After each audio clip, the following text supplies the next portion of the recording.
அவருடைய பணம் சென்னை மருத்துவமனையில் அன்னைக்கு அனுமதிக்கப்பட்டார். அந்த 1972 நினைக்கிறேன்.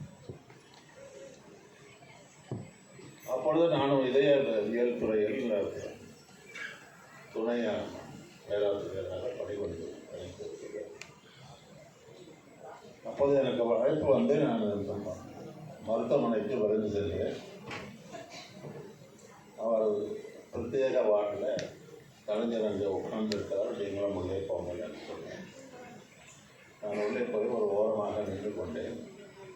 என் மூத்த மருத்துவர்கள் 6-7 பேர் ஒன்றாக சேர்ந்து உரட்ட பேசிக் கொண்டிருக்கிறார்கள். எதுக்காக பேசுகிறாங்கன்னா அவருக்கு உணவை என்ன கொடுத்தது என்றுதான் அவராக பேசிட்டு இருந்தாங்க. அப்போ கலைஞர் வந்து அங்கே நாற்காலியில் உட்கார்ந்தார். அந்த கூட்டத்தை பார்ப்பார், என்னை பார்ப்பார். 4-5 முறை பார்த்துவிட்டு தலையில் அடித்து கொண்டு என்னை கை சைடை காட்டி கொஞ்சம் இங்கே வாங்க. நானும் அவர் அருகில் போனேன். என்ன பேசிக்கிட்டு இருக்காங்க,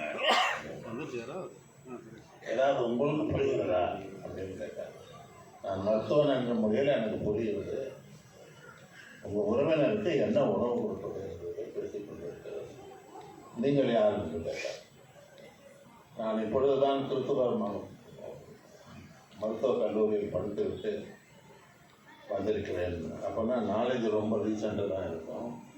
நீங்கள் போய் அவருக்கு என்ன உணவு கொடுத்துருங்க, இவங்க பேசி முடிக்கிறதுக்கு கூட அவங்க ஒரு வழியாக இருக்கும். அதுதான் என்னுடைய முதல் தொடக்கம். அது என்னமோ தெரியும்.